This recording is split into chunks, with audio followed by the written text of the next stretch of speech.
Winesburg, Ohio, by Sherwood Anderson. Introduction by Irving HOWE. I must have been no more than 15 or 16 years old when I first chanced upon Winesburg, Ohio. Gripped by these stories and sketches of Sherwood Anderson's small-town grotesques, I felt that he was opening for me new depths of experience, touching upon half-buried truths which nothing in my young life had prepared me for.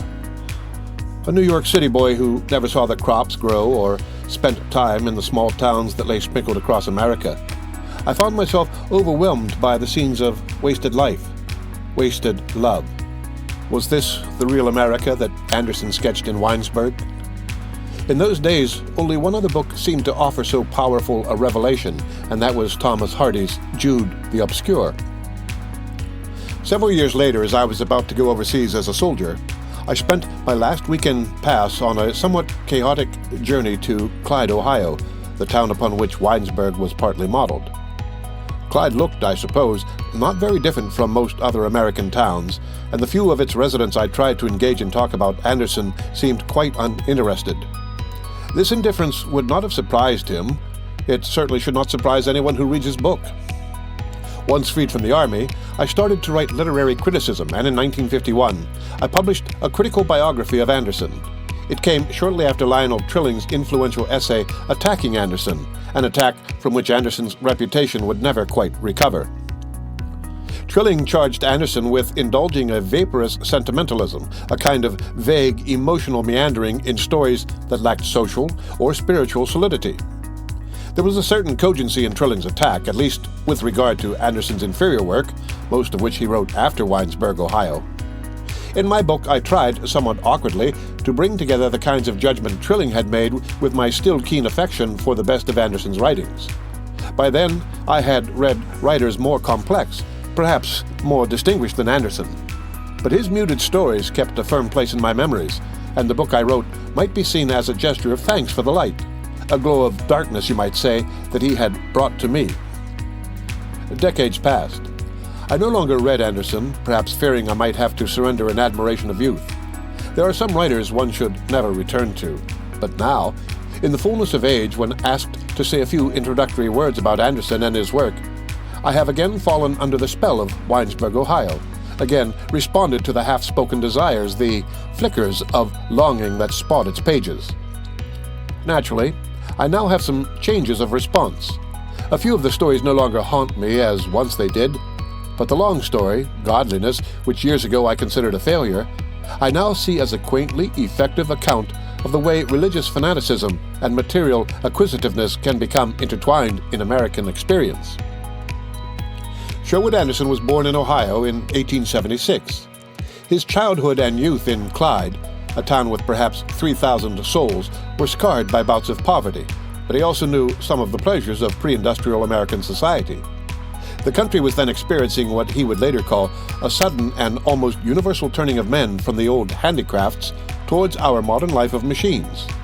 There were still people in Clyde who remembered the frontier, and like America itself, the town lived by a mixture of diluted Calvinism and a strong belief in progress. Young Sherwood, known as Jobby, the boy always ready to work, showed the kind of entrepreneurial spirit that Clyde respected. Folks expected him to become a go-getter, and for a time, he did. Moving to Chicago in his early 20s, he worked in an advertising agency where he proved adept at turning out copy. "I create nothing. I boost, he said about himself, even as on the side he was trying to write short stories.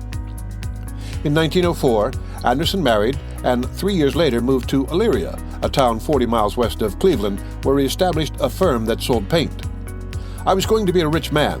Next year, a bigger house, and after that, presumably a country estate."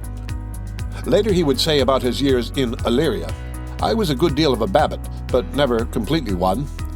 Something drove him to write, perhaps one of those shapeless hungers, a need for self-expression, a wish to find a more authentic kind of experience that would become a recurrent motif in his fiction. And then in 1912 occurred the great turning point in Anderson's life. Plainly put, he suffered a nervous breakdown, though in his memoirs he would elevate this into a moment of liberation in which he abandoned the sterility of commerce and turned to the rewards of literature. Nor was this, I believe, merely a deception on Anderson's part, since the breakdown, painful as it surely was, did help precipitate a basic change in his life. At the age of 36, he left behind his business and moved to Chicago, becoming one of the rebellious writers and cultural bohemians in the group that has since come to be called the Chicago Renaissance. Anderson soon adopted the posture of a free, liberated spirit, and like many writers of the time, he presented himself as a sardonic critic of American provincialism and materialism. It was in the freedom of the city, in its readiness to put up with deviant styles of life, that Anderson found the strength to settle accounts with, but also to release his affection for the world of small-town America. The dream of an unconditional personal freedom, that hazy American version of utopia, would remain central throughout Anderson's life and work. It was an inspiration. It was a delusion. In 1916 and 1917, Anderson published two novels mostly written in Illyria, Windy McPherson's Son and Marching Men, both by now largely forgotten. They show patches of talent, but also a crudity of thought and unsteadiness of language. No one reading these novels was likely to suppose that its author could soon produce anything as remarkable as Winesburg, Ohio. Occasionally, there occurs in a writer's career a sudden, almost mysterious leap of talent beyond explanation, perhaps beyond any need for explanation. In 1915 to 1916, Anderson had begun to write, and in 1919 he published the stories that comprise Winesburg, Ohio, stories that form, in sum, a sort of loosely strung episodic novel. The book was an immediate critical success, and soon Anderson was being ranked as a significant literary figure. In 1921, the distinguished literary magazine The Dial awarded him its first annual literary prize of $2,000, the significance of which is perhaps best understood if one also knows that the second recipient was T.S. Eliot. But Anderson's moment of glory was brief, no more than a decade, and sadly, the remaining years until his death in 1940 were marked by a sharp decline in his literary standing. Somehow, except for an occasional story like the haunting Death in the Woods, he was unable to repeat or surpass his early success. Still, about Winesburg, Ohio, and a small number of stories like The Egg and The Man Who Became a Woman, there has rarely been any critical doubt. No sooner did Winesburg, Ohio make its appearance than a number of critical labels were fixed on it: the revolt against the village, the espousal of sexual freedom, the deepening of American realism. Such tags may once have had their point, but by now they seem dated and stale. The revolt against the village, about which Anderson was always ambivalent, has faded into history. The espousal of sexual freedom would soon be exceeded in boldness by other writers. And as for the effort to place Winesburg, Ohio in a tradition of American realism, that now seems dubious. Only rarely is the object of Anderson's story concerning verisimilitude or the photographing of familiar appearances, in the sense, say, that one might use to describe a novel by Theodore Dreiser or Sinclair Lewis. Only occasionally, and then with a very light touch, does Anderson try to fill out the social arrangements of his imaginary town, although the fact that his stories are set in a mid-American place like Winesburg does constitute an important formative condition.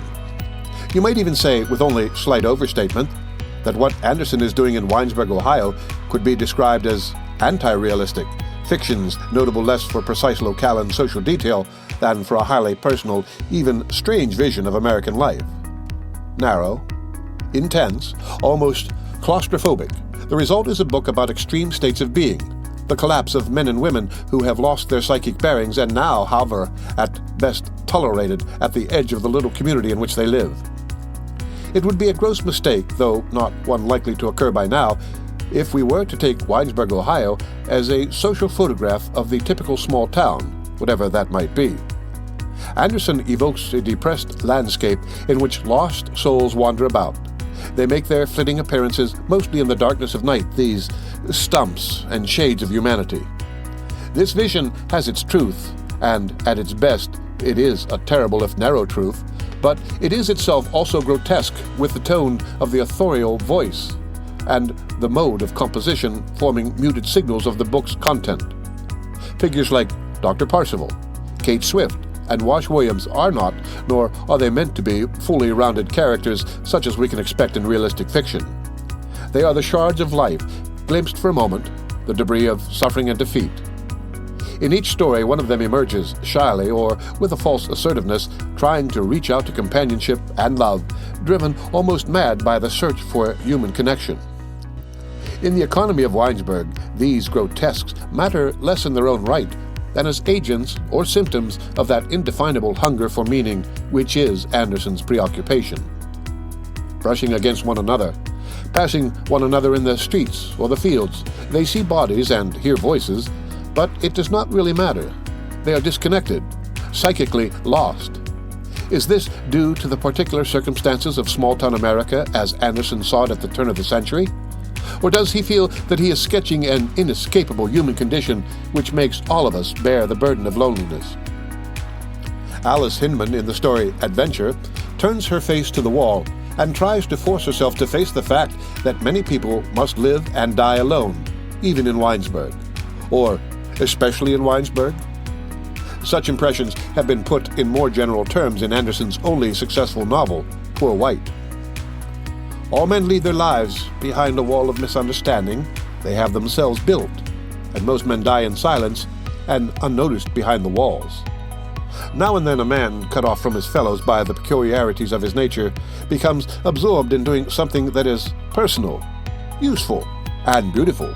Word of his activities is carried over the walls. These walls of misunderstanding are only seldom due to physical deformities, wing Biddlebaum in Hands, or oppressive social arrangements, Kate Swift in The Teacher. Misunderstanding, loneliness, the inability to articulate are all seen by Anderson as virtually a root condition, something deeply set in our natures. Nor are these people, the grotesques, simply to be pitied and dismissed. At some point in their lives, they have known desire, have dreamt of ambition, have hoped for friendship. In all of them, there was once something sweet, like the twisted little apples that grow in the orchards in Winesburg. Now, broken and adrift, they clutch at some rigid notion or idea, a truth, which turns out to bear the stamp of monomania, leaving them helplessly sputtering, desperate to speak out, but unable to. Winesburg, Ohio, registers the losses inescapable to life, and it does so with a deep fraternal sadness, a sympathy casting a mild glow over the entire book. Words, as the American writer Paula Fox has said, are nets through which all truth escapes. Yet, what do we have but words? They want, these Winesburg grotesques, to unpack their hearts, to release emotions buried and festering. Wash Williams tries to explain his eccentricity, but hardly can. Louise Bentley tried to talk, but could say nothing. Enoch Robinson retreats to a fantasy world, inventing his own people to whom he could really talk, and to whom he explained the things he had been unable to explain to living people. In his own somber way, Anderson has here touched upon one of the great themes of American literature, especially Midwestern literature, in the late 19th and early 20th centuries. The struggle for speech, as it entails a search for the self. Perhaps the central Winesburg story, tracing the basic movements of the book, is Paper Pills, in which the old Dr. Reefy sits in his empty office close by a window that was covered with cobwebs, writes down some thoughts on slips of paper, pyramids of truth he calls them, and then stuffs them into his pockets where they become round, hard balls, soon to be discarded. What Dr. Reefy's truths may be, we never know. Anderson simply persuades us that, to this lonely old man, they are utterly precious and thereby incommunicable, forming a kind of blurred moral signature. After a time, the attentive reader will notice in these stories a recurrent pattern of theme and incident. The grotesques, gathering up a little courage, venture out into the streets of Winesburg, often in the dark, there to establish some initiatory relationship with George Willard, the young reporter who hasn't yet lived long enough to become a grotesque. Hesitantly, fearfully, or with a sputtering, incoherent rage, they approach him, pleading that he listen to their stories in the hope that perhaps they can find some sort of renewal in his youthful voice. Upon this sensitive and fragile boy, they pour out their desires and frustrations. Dr. Parsival hopes that George Willard will write the book I May Never Get Written. And for Enoch Robinson, the boy represents the youthful sadness, young man's sadness, the sadness of a growing boy in a village at the year's end, which may open the lips of the old man. What the grotesques really need is each other. But their estrangement is so extreme they cannot establish direct ties. They can only hope for connection through George Willard. The burden this places on the boy is more than he can bear. He listens to them attentively. He is sympathetic to their complaints, but finally, he is too absorbed in his own dreams. The grotesques turn to him because he seems different, younger, more open, not yet hardened. But it is precisely this difference that keeps him from responding as warmly as they want. It is hardly the boy's fault. It is simply in the nature of things. For George Willard, the grotesques form a moment in his education. For the grotesques, their encounters with George Willard come to seem like a stamp of hopelessness. The prose Anderson employs in telling these stories may seem at first glance to be simple. Short sentences, a sparse vocabulary, uncomplicated syntax. In actuality, Anderson developed an artful style in which, following Mark Twain and preceding Ernest Hemingway, he tried to use American speech as the base of a tense, rhythmic prose that has an economy and a shapeliness seldom found in ordinary speech or even oral narration. What Anderson employs here is a stylized version of the American language, sometimes rising to quite formal rhetorical patterns and sometimes sinking to a self-conscious mannerism. But at its best, Anderson's prose style in Winesburg, Ohio, is a supple instrument, yielding that low, fine music which he admired so much in the stories of Turgenev. One of the worst fates that can befall a writer is that of self-imitation, the effort later in life, often desperate, to recapture the tones and themes of youthful beginnings. Something of the sort happened with Anderson's later writings. Most critics and readers grew impatient with the work he did after, say, 1927 or 1928. They felt he was constantly repeating his gestures of emotional groping, what he had called in Winesburg, Ohio, the indefinable hunger that prods and torments people. It became the critical fashion to see Anderson's gropings as a sign of delayed adolescence, a failure to develop as a writer. Once, he wrote a chilling reply to those who dismissed him in this way. "I don't think it matters much, all this calling a man a muddler, a groper, and so forth. The very man who throws such words as these knows in his heart that he is also facing a wall." This remark seems to me both dignified and strong, yet it must be admitted that there was some justice in the negative responses to his later work. For what characterized it was not so much groping as the imitation of groping, the self-caricature of a writer who feels driven back upon an earlier self that is, alas, no longer available. But Winesburg, Ohio remains a vital work, fresh and authentic. Most of its stories are composed in a minor key, a tone of subdued pathos marking both the nature and limit of Anderson's talent. He spoke of himself as a minor writer. In a few stories, however, he was able to reach beyond pathos and to strike a tragic note. The best single story in Winesburg, Ohio is, I think, The Untold Lie, in which the urgency of choice becomes an outer sign of tragic element in the human condition. And in Anderson's single greatest story, The Egg, which appeared a few years after Winesburg, Ohio, he succeeded in bringing together a surface of farce with an undertone of tragedy. The Egg is an American masterpiece. Anderson's influence upon later American writers, especially those who wrote short stories, has been enormous. Ernest Hemingway and William Faulkner both praised him as a writer who brought a new tremor of feeling, a new sense of introspectiveness to the American short story.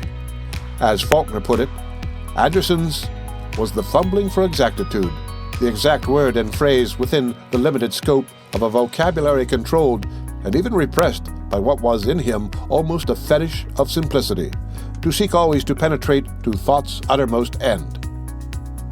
And in many younger writers who may not even be aware of the Anderson influence, you can see touches of his approach, echoes of his voice. Writing about the Elizabethan playwright John Ford, the poet Algernon Swinburne once said, "If he touches you once, he takes you, and what he takes, he keeps hold of. His work becomes part of your thought and parcel of your spiritual furniture forever." So it is for me and many others with Sherwood Anderson. The end of the introduction to Winesburg, Ohio. Read by Rick Kistner. For Lit to Go on the web at fcit.usf.edu.